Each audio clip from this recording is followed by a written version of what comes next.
말씀 마치고 보겠습니다. 말씀 출애굽기 22장 20절부터 27절까지 말씀 보겠습니다. 한 절씩 교독하시겠습니다. 여호와 외에 다른 신에게 제사를 드리는 자는 멸할지니라. 너는 이방 나그네를 압제하지 말며 그들을 학대하지 말라. 너희도 애굽 땅에서 나그네였음이라. 너는 과부나 고아를 해롭게 하지 말라.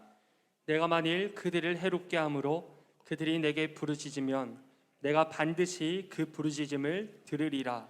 나의 노가 맹렬함으로 내가 칼로 너희를 죽이리니 너희 아내는 과부가 되고 너희 자녀는 고아가 되리라.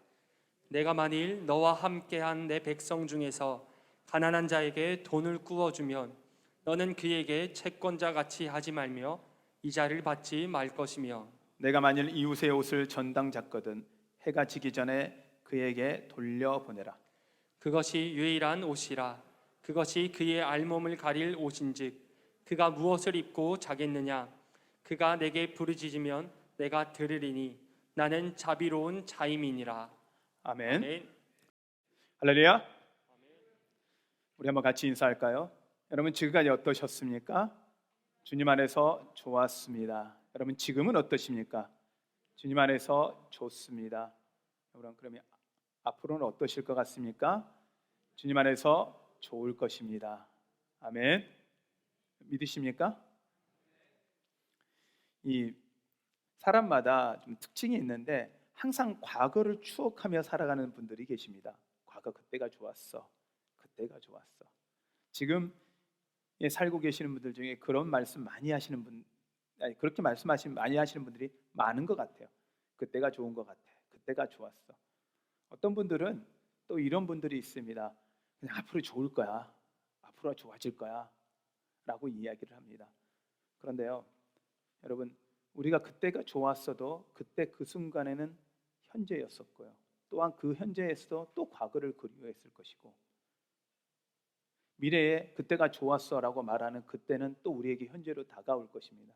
그러기에 현재 이 순간에 만족하지 못하면요, 끊임없이 우리의 미래는 계속적으로 과거를 추억할 수밖에 없고 미래를 기대할 수밖에 없습니다.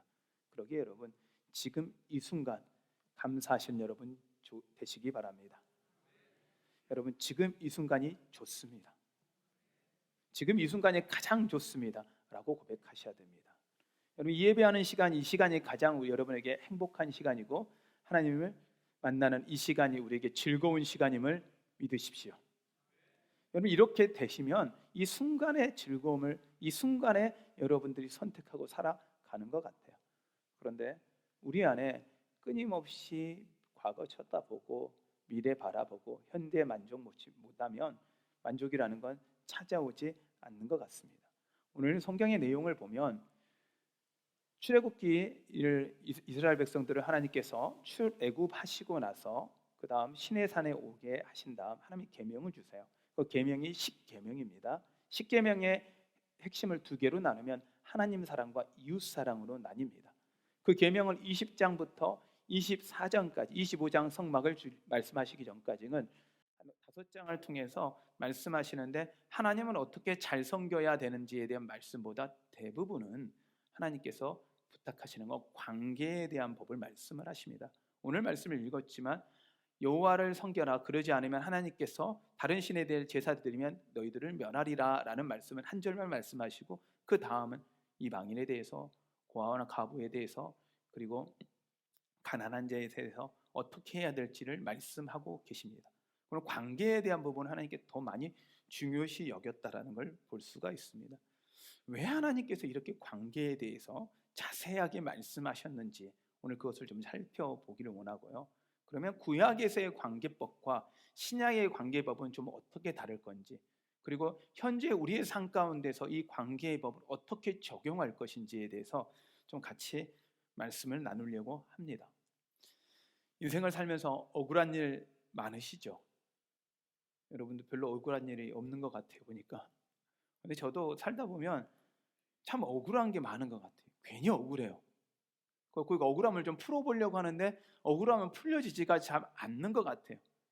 그래서 억울함 때문에 잠 못 잘 때도 있고요, 참 속상할 때도 있는 것 같아요. 오늘 관계법에서 하나님께서 말씀하시는데 그 말씀하시는 걸 보면 눈에는 눈, 이에는 이라고 말씀하시고 대가를 치르라고 말씀하시는 내용의 핵심들의 내용들을 보면 대부분의 내용은 억울하게 하지 말라라는 거예요. 피해를 당한 사람이 절대 억울하게 하면 안 된다라는 이야기입니다. 그러면 왜 하나님께 이렇게 관계에 대해서 억울함에 대해서도 말씀하고 계시는지 왜 그럴까요? 우리는 잘 산다는 것에 대한 부분부터 다시 한번 의미를 좀 정의를 해야 될 필요가 있는 것 같아요. 여러분 잘 사십니까? 아멘 하시는 여러분 다시 여쭤볼게요. 여러분 잘 살고 계십니까? 우리 잘 산다는 말을 딱 듣는 순간 우리 안에 뭔 생각이 딱 드냐면 내가 돈이 넉넉한가?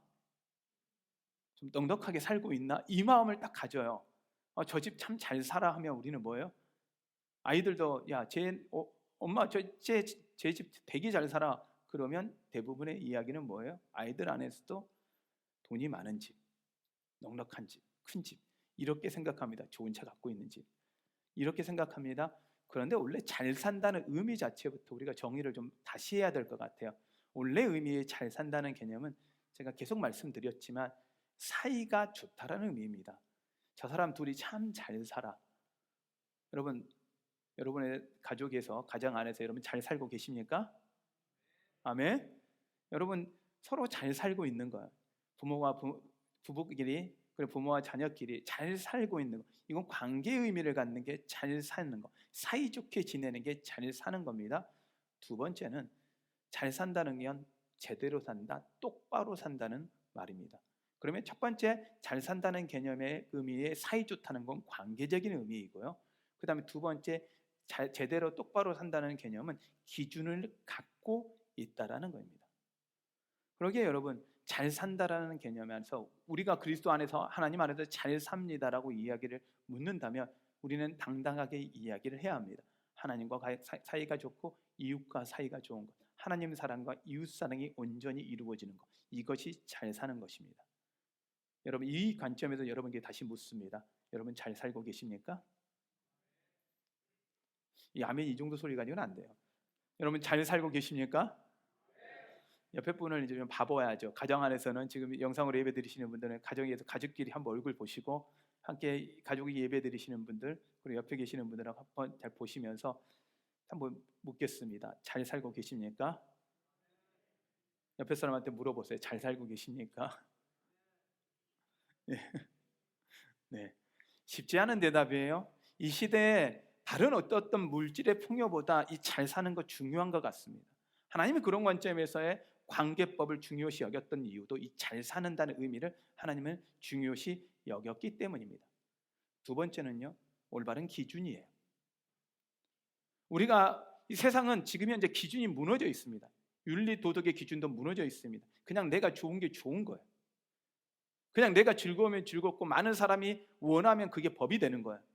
그러나 우리는 그렇게 살면 안 됩니다. 하나님이 정확하게 기준 주셨습니다. 법 주셨습니다. 하나님이 우리가 어떻게 살아야 될지, 제대로 살고 똑바로 살아야 될지에 대해서 정확한 하나님 법칙을 주셨습니다. 법을 주셨습니다. 그 의미에서 우리는 그 기준이 있다는 건 불안하지가 않습니다.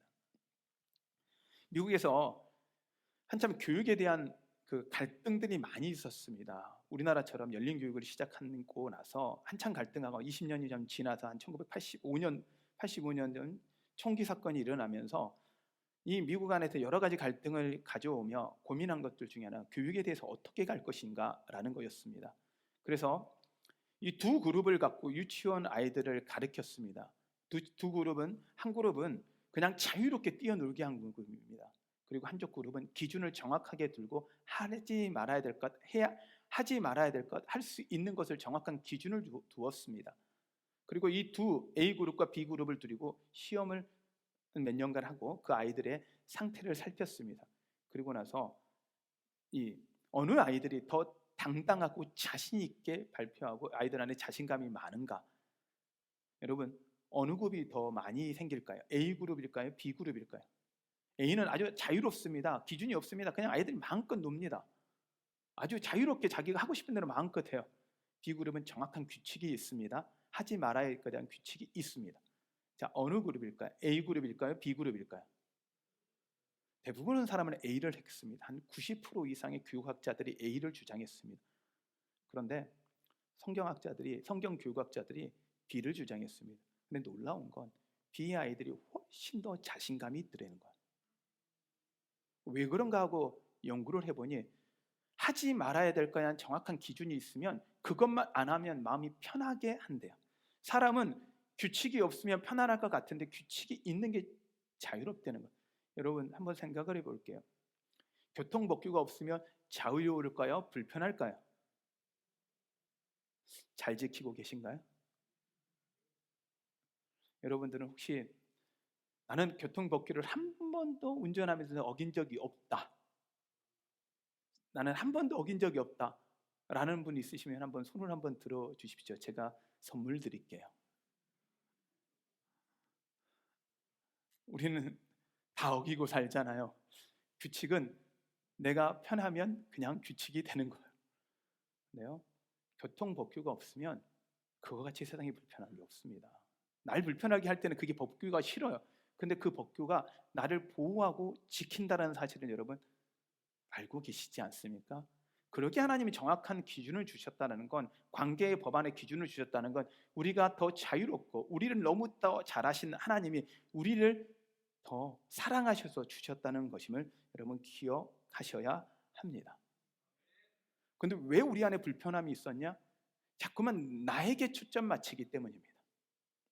주님은 관계법이라는 걸 주시면서 나에게 초점 맞춰 있는 나를 하나님과의 초점 맞추고, 나에게 초점 맞추는 나를 이웃에게 초점 맞추는 그 관계를 넘어서는 것, 나의 초점에서 하나님과 이웃으로 우리의 시선이 돌아서고 바뀌어 가기를 원하신다라는 것입니다. 그러기에 하나님은 하나님을 사랑하고 내 이웃을 내 몸과 같이 사랑하는 정확한 관계의 법을 우리에게 주고 있다는 걸 여러분 아셔야 합니다. 이걸 이해할 때 우리는 뭐라고 하냐면 성장했다라고 이야기합니다. 어린아이는 자기밖에 못 봅니다. 자기밖에 모르고 자기만 아는 사람을 어린아이 같다고 합니다. 근데 그러니까 이렇게 얘기하더라고요. 야, 너 아직도 자라지를 못했냐 그랬더니 이분이 변명하기를 예수님을 믿을 때는 어린아이 같아야 된다 그랬다. 그런 의미가 아니죠. 순수함이죠. 자라나야 합니다. 성장한다는 건요, 상대방의 입장, 다른 사람의 입장을 이해하게 될 때야 진정한 성장이 이루어집니다. 여러분 안에 하나님 안에서의 성장이 이루어지는 여러분 되시기를 바랍니다. 그 부분에 있어서 하나님께서 관계의 법을 아주 중요시 여기고 계십니다. 그러면 구약에서의 관계법과 신약의 관계법이 조금 다른데요, 구약의 기준은요, 눈에는 눈, 이에는 이입니다. 간단하게 이야기해서 눈 한 대를 맞으면 눈 한 대를 때려야 합니다. 이 하나를 빼면 가서 이 하나를 빼야 합니다. 내가 10,000원을 뺏기면 10,000원을 찾아와야 합니다. 이게 눈에는 눈, 이에는 이입니다. 이게 구약적 법이죠. 대부분 이 법을 우리가 따르고 있죠. 네, 여러분 이거 좋아하시잖아요. 한 대 맞으면 2대 때려야 속이 시원하실, 혹시 그러진 않으신가요? 저도 좀 그런 편인 것 같아요. 자, 그러고 근데 구약에서는요, 근데 조금 더 살펴보면요, 그 내용을 보면 관계법의 핵심은요, 피해를 당한 사람이 억울하지 않도록 대가를 치르라는 거예요. 단순히 눈에는 눈, 이에는 너가 가서 갚으라는 게 아니라 피해 당한 사람이 억울하지 않도록 갚아주어라, 대가를 치루어 주어라 라는 초점에 맞추고 있는 것을 볼 수가 있습니다. 오늘 말씀에 제가 이 말씀을 선택한 이유는요, 약자를 보호하는 것에 대한 말씀을 하고 계시기 때문입니다. 이방인에 대해서, 고아와 가부에 대해서, 가난한 사람에 대해서 하나님께서 어떻게 해주시냐는 거예요. 제대로 안 하면요, 그들의 부르짖음을 하나님께 들으시고 우리 가운데 갚으신다는 거예요. 그러니까 어떻게 해야 된다? 단순히 억울함을 넘어서 구약에서도 사랑으로 넘어 가난한 자와 이방인들과 과부와 고아를 돌봐 주어야 한다라고 성경은 이야기를 하고 있습니다. 심지어 이 이스라엘에는 안식년이라는 게 있습니다. 안식년이라는 건 6년간 일을 하고 7년째 쉽니다. 밭을 경작을 하다가 그 밭을 6년 동안 경작을 합니다. 그러나 7년째 되면 그 밭을 쉬게 합니다. 왜 쉬게 할까요? 땅이 쉬어야 하니까요?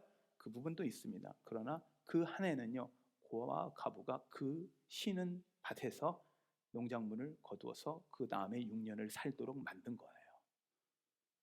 하나님의 놀라운 사랑의 법이에요. 그러면 우리 1년 동안 7년하고 6년하고 1년을 안 벌었으니 손해 보는 겁니까? 아니죠. 그렇게 하나님께서 가난한 사람과 고아들을 향해서 베풀면 누가 책임져요? 누가 책임질까요? 누가 책임질까요? 여러분 인생 가운데 나누고 베풀었는데 하나님이 책임지는 것을 경험하는 여러분 되시기를 바랍니다. 우리가 자꾸 우리가 다 이루어 보려고, 우리가 다 책임지려고 해요. 여러분, 우리 인생 우리가 책임질 수가 없어요. 여러분, 하나님이 우리 인생 책임져 주시려고 하시는 거예요. 그러니까 하나님께 맡겨보라는 거죠. 근데 구약의 법 안에서도 이렇습니다. 그러므로 그 구약의 법 안에도 하나님의 사랑을 볼 수가 있습니다. 근데 신약의 법에 넘어가면요, 이 사랑을 조금 더 뛰어넘습니다. 신약에 뛰어넘는 말씀을 잠깐 보겠습니다. 마태복음 5장 말씀입니다. 마태복음 5장 38절부터 말씀입니다. 마태복음 5장 38절부터 48절까지 말씀 한 절씩 교독하겠습니다.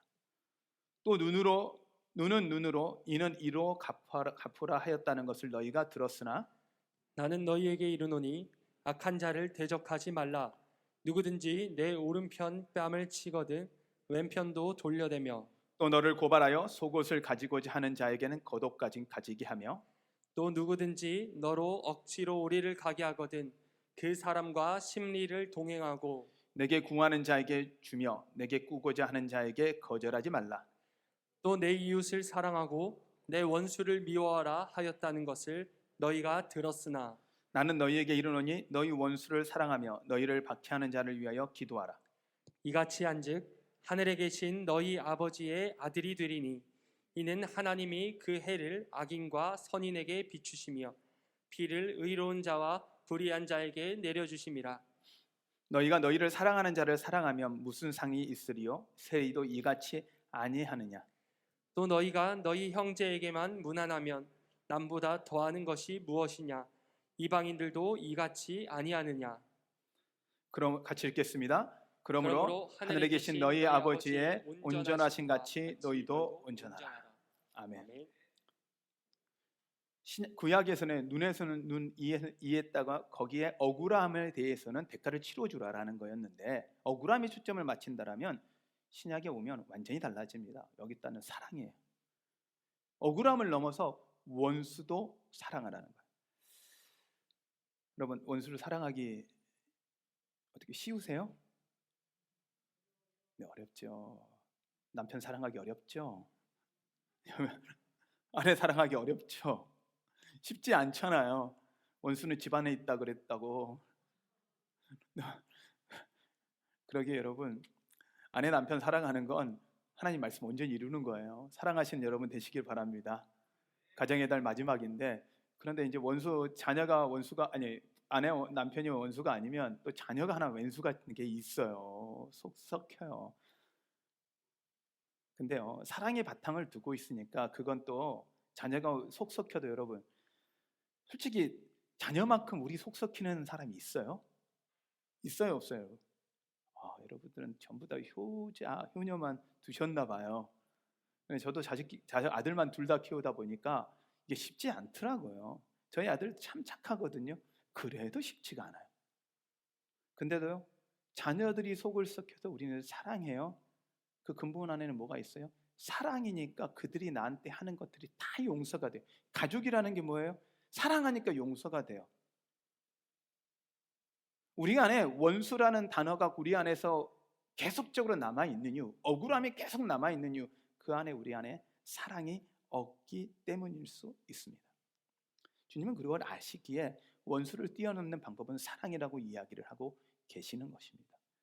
여러분 안에 혹시나 아직도 원수 같은 사람이 있다라면 사랑하시는 여러분 되시기를 바랍니다. 아멘. 근데 문제는 이게 우리가 이걸 말씀을 적용하는 파트가 참 문제가 있어요. 어떻게 적용하냐? 문제는 이거예요. 내가 잘못을 하면 구약의 법을 따라야 돼요? 신약의 법을 따라야 돼요? 내가 잘못하면 우리는 어떻게 하냐면 신약의 법을 따라요. 용서를 그냥 해요. 내가 상대편이 용서도 안 했어요. 그냥 내가 용서해요, 신약적으로. 그리고 다른 사람이 잘못하면 어떻게 해야 돼요? 우리는 분명히 용서해야 되는데 뭘 적용해요? 구약의 법을 적용해. 뭐예요? 눈에는 눈, 이에는 이. 용서하지 못하리라. 반드시 갚으라 그랬다. 혹시 저만 그런가요? 아니면 여러분도 그러고 있나요?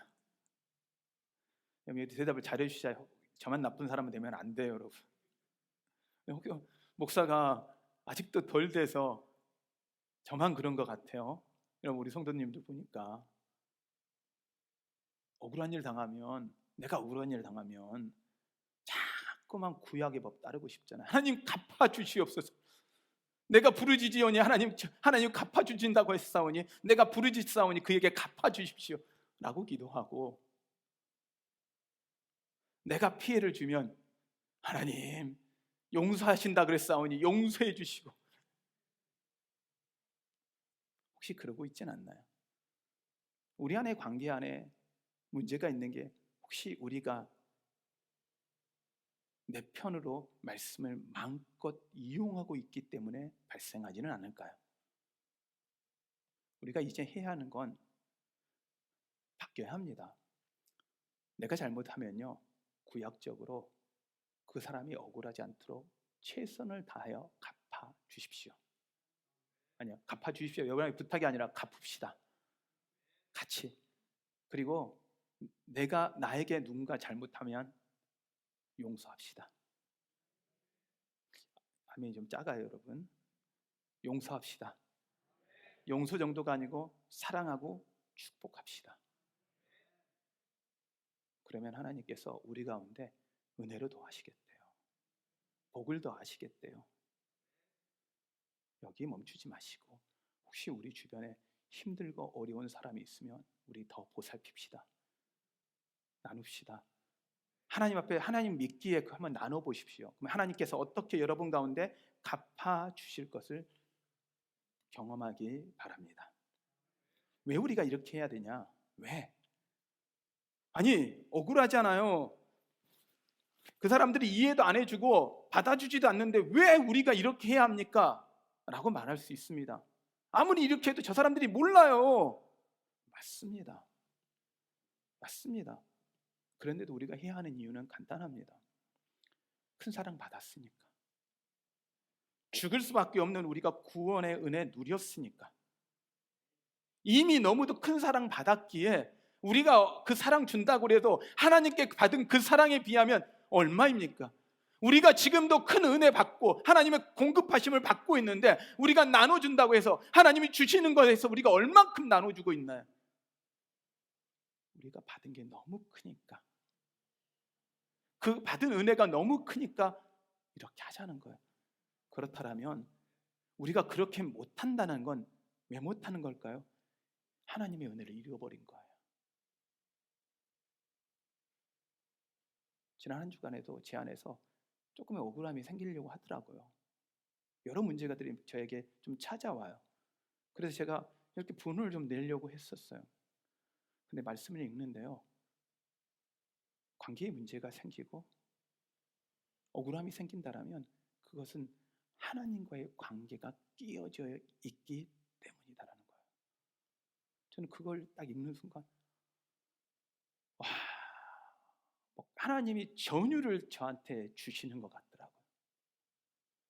나의 지금 현재의 문제를 누군가한테 투사하고 누구한테 쏴버리고 있는데, 실제로 그 지금의 나의 문제는 하나님께 초점 맞추지 못하고 하나님 은혜에 감사하지 못하고 하나님 때문에 그 눈물을 흘리지 못하는 나의 잘못 때문이라는 걸 하나님이 정확하게 말씀하고 계시더라고요. 여러분, 혹시 여러분 안에 억울함이 있으시고 용서하지 못하는 마음이 있다면 우리가 하나님과의 관계의 문제가 있다는 걸 여러분 기억하십시오. 그리고 하나님 앞에 돌아서시는 여러분 되시기를 바랍니다. 사단은요, 전략적으로 우리에게 다가옵니다. 사단의 방법은요, 우리가 억울함에 묻혀 살기를 원합니다. 사단은요, 우리가 미움으로 가득하고 살기를 원합니다. 사단은요, 우리가요 원수를 갖고 살기를 원합니다. 그래서 우리나라는 제일 좋아했던 예전의 영화는, 저 어렸을 때 제일 좋아했던 게 중국 무술 영화였었던 것 같아요. 무술 영화에 보면 아버지가 죽을 때 항상 그러잖아요. 나의 원수, 내 원수를 반드시 갚아다오. 그러면 아들은 어떻게 해요? 자녀는 아들과 딸은 반드시 이렇게 연습을 해가지고 가서 싹 이렇게 원수를 갚아요. 그러면 꼭 그 옆에 원수를 갚을 때 보면 옆에 또 자녀가 있어요. 그 옆에 자녀가 또 보고 뭐예요? 또 반대로 또 내가 우리 아버지의 원수. 막 이러면서 계속 그 영화 우리가 원수를 갚기 위해서 매일 막 그 피나는 연습하는 걸 보잖아요. 혹시 우리 아직도 그러고 살지는 않을까요? 사단의 이건 전략적입니다.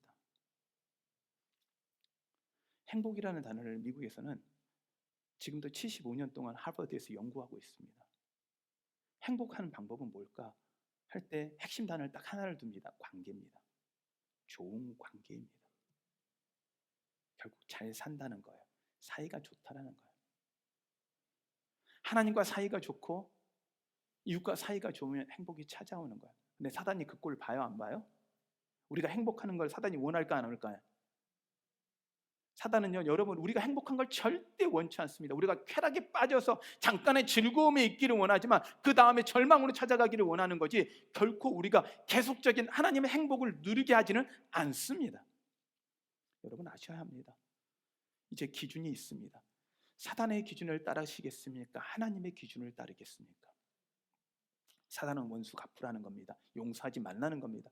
하나님은 원수도 사랑하라는 겁니다. 대가를 치러서 억울함을 갚아주라는 겁니다. 사단은요, 대강 우리만을 위해 살라는 겁니다. 근데 하나님은 이야기합니다. 가난하고 힘들고 어려운 사람에게 나누고 베풀고 우리에게 받은 것들 더 주라는 겁니다. 자, 어느 기준으로 우리가 살아야 할까요? 솔직히 우리가 어느 기준으로 살고 있나요? 우리 자신 있게 하나님의 기준으로 산다고 말할 수 있나요? 우리가 어느 순간 하나님을 믿는다고 하면서도 세상의 기준에 우리를 맞추고 살고 있지는 않나요? 여러분에게만 말하는 게 아니라 제 자신에게 질문하는 질문이었습니다. 지금도 질문이고요. 우리 이제 세상의 기준, 사단의 기준이 아니라 하나님의 기준으로 넘어오시는 여러분 되십시오. 우리 넘어섭시다. 함께 넘어서십시다. 그러기 그 억울함을 넘어 사랑으로 넘어오시는 여러분 되시기를 바랍니다. 우리 안에 이것이 안 되는 이유가, 이것이 어려운 이유가 하나님과의 사랑을 우리가 잊어버렸다는 것을 기억하시고, 그게 어렵다라면 하나님과의 관계 앞에 더욱 초점을 맞추십시오. 하나님께 더욱 매달리십시오. 그리고 하나님의 사랑을 깨달으십시오. 그러시면 여러분 안에 그 큰 하나님의 사랑을 느끼고 경험하게 될 것입니다. 말씀을 좀 마무리하려고 합니다. 우리 삶 가운데 이제 어떻게 이 억울함을 넘어 사랑으로 적용할 것인가가 중요하죠. 듣고 끝나는 게 아니라 그 말씀이 우리 안에 삶에 적용돼야 되지 않겠습니까? 저는 부탁합니다. 하나님의 은혜를 기억하는 삶을 사십시오. 하나님의 사랑을 받았기에, 하나님의 공급하심을 믿기에, 하나님의 상 주심을 알기에 손해보는 삶을 선택하십시오. 그리고 용서하시고 원수도 사랑하는 마음을 가지십시오. 거기에 이제는 가난하고 힘들고 어려운 사람에게 나누고 베푸는 삶을 사십시다.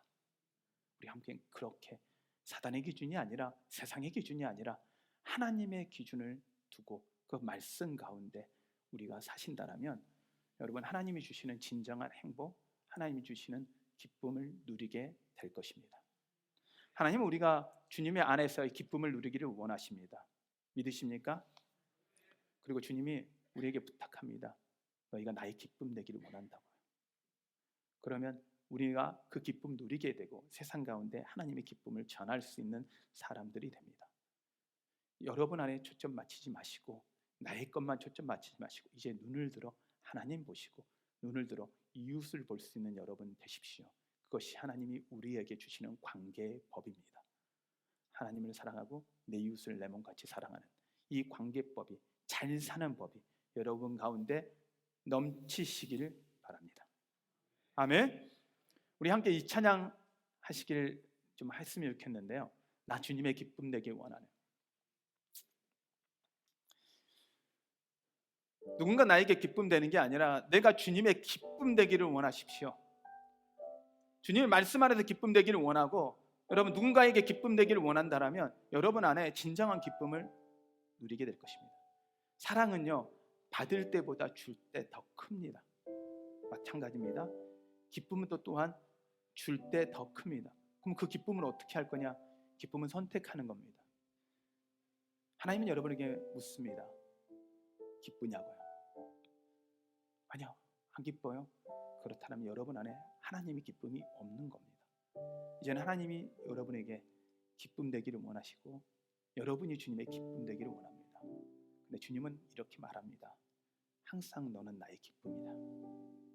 왜?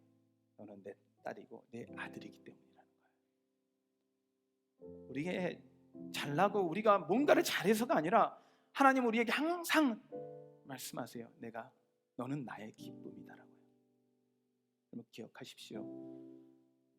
그러기에 우리가 주님의 기쁨 되기 원하시고 주님의 뜻 안에 머물기를 원하신다면 하나님이 여러분을 통해서 이 땅 가운데 기쁨이 되게 하실 것입니다.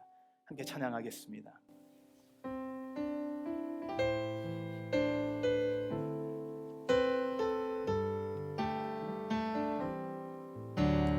나 주님의 기쁨 되기 원하네. 내 마음을 새롭게 하소서. 새 부대가 되게 하여 주사. 주님의 빛 비추게 하소서. 내가 원하는 한 가지 주님의 기쁨이 되는 것. 내가 원하는 한 가지 주님의 기쁨이 되는 것. 겸손히 내 마음 드립니다. 나의 모든 것 받으소서. 나의 맘 깨끗게 씻어주사. 주의 길로 향하게 하소서. 내가 원하는 한 가지 주님의 기쁨이 되는 것. 내가 원하는 한 가지 주님의 기쁨이 되는 것. 내가 원하는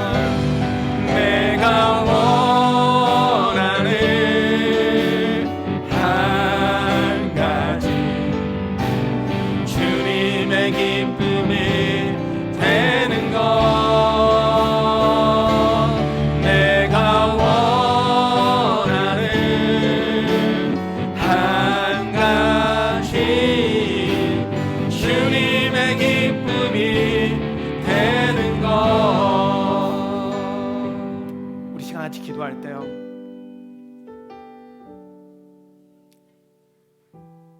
혹시 여러분이 주님이 나의 기쁨이 되달라고 끊임없이 그것만 구하고 있진 않으셨습니까? 누군가가 나의 기쁨이 되달라고 혹시 그렇게만 구하고 계시진 않으셨습니까? 우리 이제 삶을 전환합시다. 우리가 주님의 기쁨 되기를 소원합시다. 우리가 이웃에게 기쁨 되기를 소원합시다. 누군가에게 기쁨 되기를 소원합시다. 그러기 위해서는 먼저 우리가 주님의 기쁨 되기를 원해야 합니다. 내가 아직도 나의 문제에 억울해서 나의 문제에 분노하고 용서할 수 없음 때문에 기뻐하지 못하고 있다라면 이제는 주님의 은혜 때문에 기쁨을 선택하십시오. 그리고 주님의 기쁨 되기를 원하십시오. 오늘 이 시간 기도할 때 하나님, 내 안에 있는 이 잘못된 생각들, 잘못된 방향들, 잘못된 기준들 이제는 온전히 바뀌어 주님의 기쁨 되기를 원합니다. 내가 이웃의 기쁨 되기를 원합니다. 우리 함께 기도합니다. 기도하겠습니다.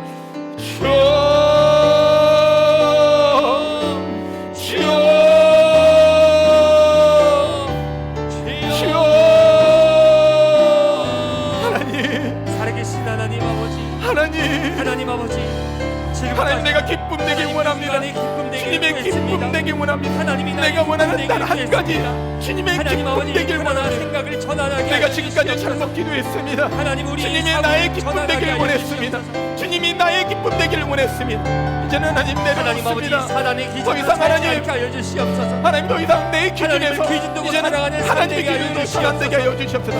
내 기준에 빠져 살지 않게 하여 주시옵소서. 내 안에 머물지 않게 하여 주시옵소서. 하나님 앞에 이제 나아가게 하여 주시고, 하나님의 눈으로 바라보게 하여 주시고, 모든 하나님의 눈으로 바라보게 하시고, 하나님이 아프게 하거나 힘들게 하는 그들을 위해 더 기도하고 그들을 위해 더 축복하는 하나님의 마음을 갖게 하여 주시옵소서. 주님, 우리 안에 그런 마음 있게 하여 주시옵소서. 하나님, 그런 은혜 있게 하여 주시옵소서. 이웃을 생각하게 하여 주시옵소서. 하나님, 사람과의 관계에 문제가 생기고 오르고 가는 게 있다면 그때 하나님과 나의 관계를 점검하는 계기가 되게 하여 주시옵소서. 하나님 아버지, 주님과 나는 얼마큼 친밀한 관계에 있는가, 하나님 아버지, 그것이 내 인생을 좌우하고 믿습니다. 하나님 아버지, 주님과 친밀한 관계 속에 들어가게 하여 주시옵소서. 하나님, 이웃들과의 관계 속에도 하나님 친밀하게 하소서. 하나님, 말할 수 없는 큰 은혜 받았고 갚을 수 없는 큰 은혜 받았는데 어느 순간 잊고 살았습니다. 받은 것은 잊어버리고 받지 못한 것만 붙잡고 원망하고 불평하고 억울하다 외쳤습니다. 하나님께 더 달라 구하기만 했습니다. 내가 주님의 기쁨 되기를 원해야 하는데 주님이 나의 기쁨 되어지지 않는다고, 내가 누군가의 기쁨 되어야 하는데 누군가가 나에게 기쁨 되지 않는다고 원망하고 불평하고, 왜 하나님 나에게 이렇습니까? 라고 하나님 부르짖기만 했습니다.